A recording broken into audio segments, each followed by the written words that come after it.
Hey guys, today we're talking about the Glock 48 and if it's worth getting in 2024 or have innovation and new products pushed it out of relevancy. For those of you who might not be familiar, the Glock 48 was introduced back in 2019 as an addition to Glock's Slimline series. 2019 to me feels like it was just yesterday, but it's kind of hard to believe that it was 5 years ago. It's a compact single stack 9mm Glock. We'll get to the single stack part has an asterisk next to it. It blends the slim profile of the Glock 43 with a longer slide and grip and therefore barrel to improve on accuracy as well as comfort while shooting the gun. I'm gonna read some numbers here. It comes with a 10-round magazine, but there are some workarounds for that, for capacity issues. Barrel length comes in at 4.17 inches, and it has an overall length of 7.28 inches from tip to butt. The Glock 48 was designed to bridge ease of concealment with shootability. I would like to thank the sponsors of today's video. First off, DK Mags, they're awesome. Hey guys, Future Ben here. Before I dive into DK Mags, what they're about, if you're a Minnesota local, listen up to this one because there's a special that you won't want to miss out on. They're letting me have this gun for reviewal. I will be purchasing it at the end of the video, or I guess later on, because they lent it to me stock and then I have obviously done some modifications to it. Also, I think it's a gun worth keeping. DK Mags have been a fantastic supporter of the channel for a while now,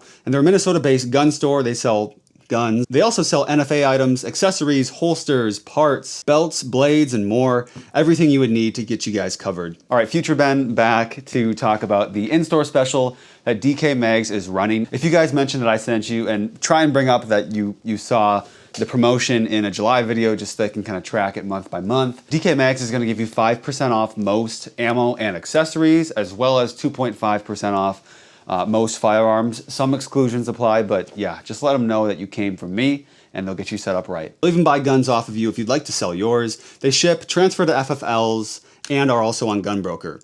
Check them out, link in the description below. Also, big thanks to Nightcore for sponsoring the video as well. Here in front of me, I have their EDC 25 and their NPL 25 tactical light for mounting on a handgun. Hands down, the EDC 25 is my absolute favorite. It has a monstrous 3000 lumens while staying slim and nice and compact. Battery life is pretty dang good too, and it has dimmer modes where you don't have to blast off 3000 lumens. You can kind of ramp all the way up to it. Additionally, they have an impressive lineup of flashlights, both handheld and tactical, headlamps, and other accessories for their stuff. So they've got something for everybody to meet your needs. Go ahead and check them out. Link is in the description below. One of the biggest standout features of the Glock 48 is its slide and grip width of just 1.1 inches.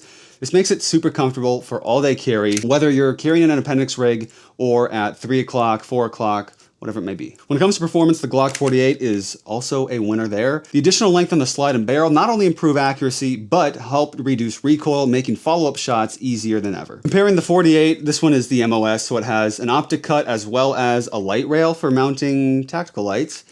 Comparing it to other Glocks in the lineup, first off, the Glock 19, this one, my slide is being milled by Battleworks, so that's in progress. Sorry, I don't have that to show you guys, but you can kind of see what I'm talking about width-wise. So while the Glock 19 offers more capacity and arguably shootability than the 48, your trade-off there is bulk and weight. You can see on the bottom here, it is a good amount, probably like 40% thicker all around than the 48 is. When it comes to height and length, they're essentially identical. So the Glock 19, we've talked about this on the channel before, obviously a fantastic option for everything, but there are better options for carry if that's the role you're looking to serve specifically or primarily, and then secondarily you want it to serve potentially home defense, nightstand gun after that. On the other hand, the Glock 43X, we don't have that in front of us today, but it's the same exact gun from here down. You're losing a bit of barrel length, a bit of slide length, and therefore a little bit of weight on the front end. And so when it comes to concealability and which option you guys want to go with, you're kind of splitting hairs and have to choose for yourself, but I'm going to present to you why I think the 48 is my preferred option. The Glock 48's longer slide specifically gives you a longer sight radius, which if you do have a red dot on like me, it doesn't matter, but if you're using iron sights, you can take advantage of a little bit more accuracy. Additionally, with the added length, you get more bullet velocity, so potentially rounds that are going to be expanding, like hollow points, might have a little bit more effectiveness in doing so, in getting enough velocity to expand. And then lastly, but probably the biggest reason, is it is a lot easier to shoot. The recoil impulse is far less, is noticeably less than the 43Xs when you're shooting it, and I have shot a few 43Xs before. So I think there definitely is a reason to be picking this one up over some of Glock's other options. I would say you probably still want a 19 or a 17 in your collection though, but for carry specifically, this one's awesome. While guns like the SIG X Macro, the Hellcat Pro Comp, and even PSA's Micro Dagger Comp with the SIG X Macro adjacent cuts in the barrel seem like better options. Glock in general, but specifically the 48, continues to be touted for its straightforward design, ease of use, and you can trust the dang thing every single time. And now that we've established reliability as a major reason to still pick this up, even though it's been out for 5 years, we're going to talk about how to make your gun a little bit less reliable. If you're not familiar with the concept, I'll break it down quick with you. Regardless if you're talking about cars, guns, computers, etc., a whole bunch of things that engineering time goes into, the further that you move away from stock, how it came from the factory, the greater in likelihood, you're increasing the likelihood that you're going to run into reliability issues with each addition or swap out upgrade you make. One good example is I tried a 15-pound recoil spring, and that consistently gave me issues for the gun to go into battery, and it wouldn't fire reliably. There's a lot of modifications that you guys can do to a Glock 48, and therefore basically any Glock. Not all impact reliability, but some do. We're going to go over the mods that I've done, why I've done them, and how they may or may not impact reliability. First and foremost, I swapped out the stock Glock sights for the Ameriglow tritium sights. It's cool because they glow in the dark, they have a half-life of 25 years, but primarily it's because I wanted to increase the reliability. Glock's stock sights are plastic from the factory. They're actually pretty garbage, and they're known for breaking or flying off while under recoil. Now that I've put these metal sights on, it's going to be actually increasing the reliability with the iron sights as long as you use Loctite when you're installing both the front and the rear. On the slide as well, CV Life sent me this red dot to talk about in this build video. This is the Wolf Covert for the RMSC footprint. It has large tactile buttons that you can press to control the brightness. The brightness settings offer a lot of range and are very useful, especially in broad, bright sunny days. The glass clarity as well, it's impressive, especially for the price point of this dot. I didn't do any drop tests, but it has maintained its 0 while firing it, while putting rounds through the gun. The only downside is that you do have to remove the optic from the slide to replace the battery, similar to the Trijicon RMR, but that design has been revered for years, and I guess it is maybe a little outdated.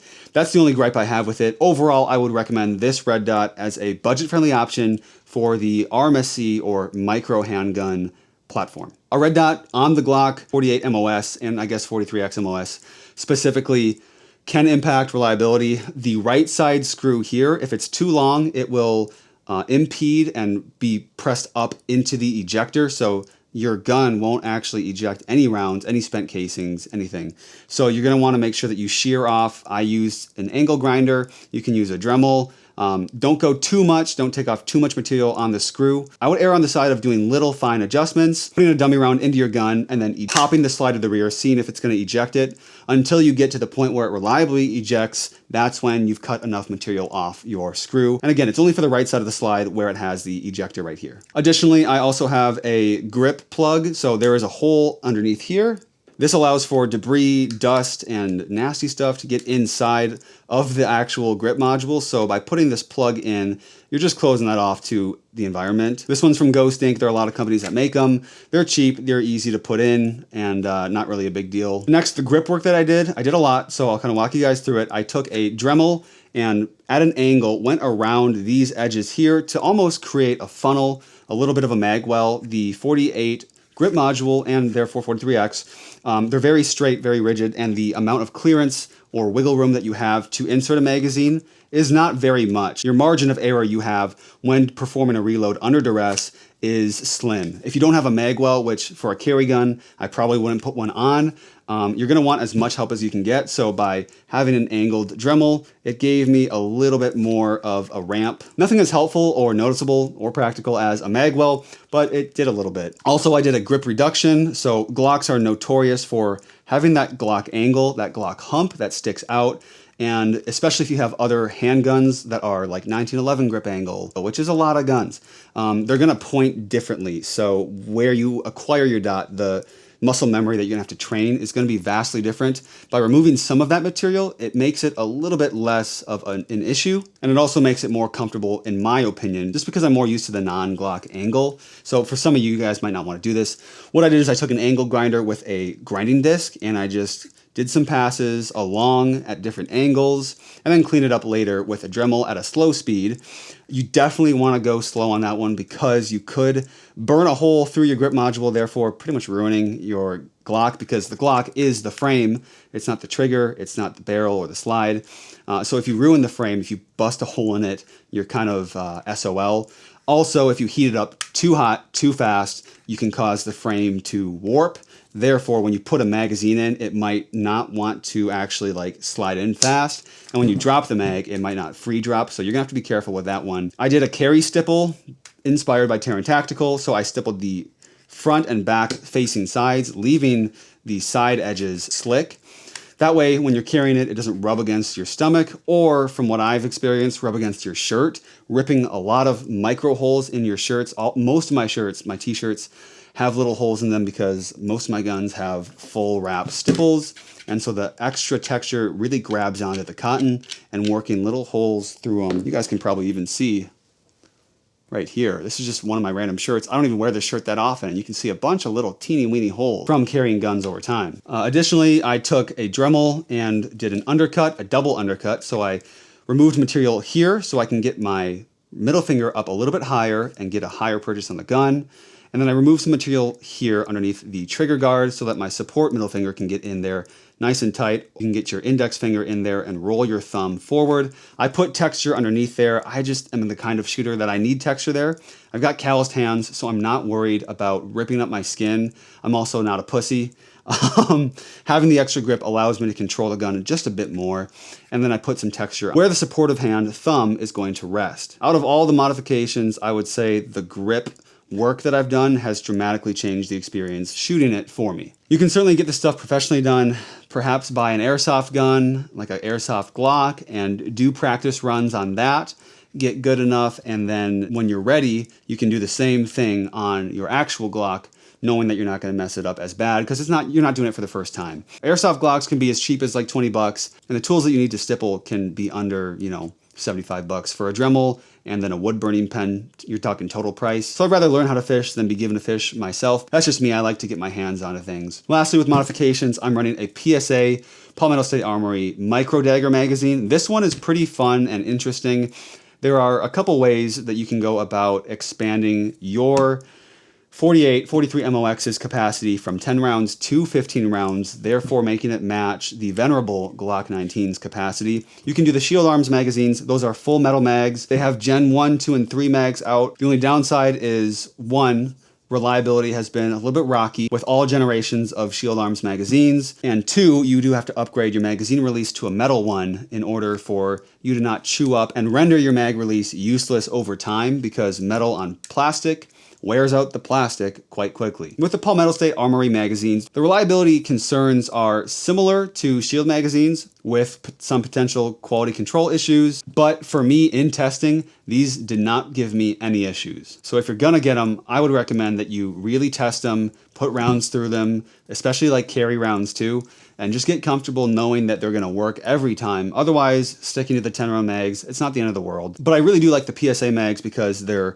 part metal where it actually matters, and then they have a polymer casing around where the magazine release is going to interface with it. So plastic on plastic, you're still in the clear, and therefore can keep the stock magazine release without worrying about it falling apart. One mod that I would consider doing in the future that would definitely have some potential to impact reliability is the Johnny Glock's trigger. Now that I've shot 2011s and have a Glock performance trigger in my Glock 19, I've been really spoiled by having good triggers, and the stock Glock 48 trigger, although shooting it over time is gonna polish off some of the rough spots due to just machining and it being brand new.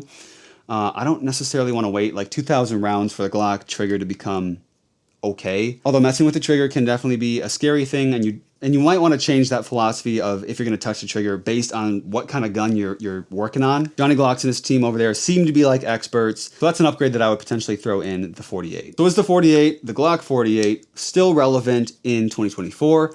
Absolutely. While the market continues to release new and exciting options, the Glock 48 holds its own as a reliable, easy to shoot, and easy to carry option. Its balance of features make it a top choice for concealed carry and daily use, and it's a platform that can be trusted and easily improved on. Thanks for watching, guys. If you found this video to be helpful, give it a thumbs up and subscribe to the channel for more gun-related reviews and even overlanding stuff if you're into that. Let me know in the comments what you guys think about the Glock 48 and if there are any other guns you would like to see on the channel being reviewed. See you guys later. Stay safe and happy shooting.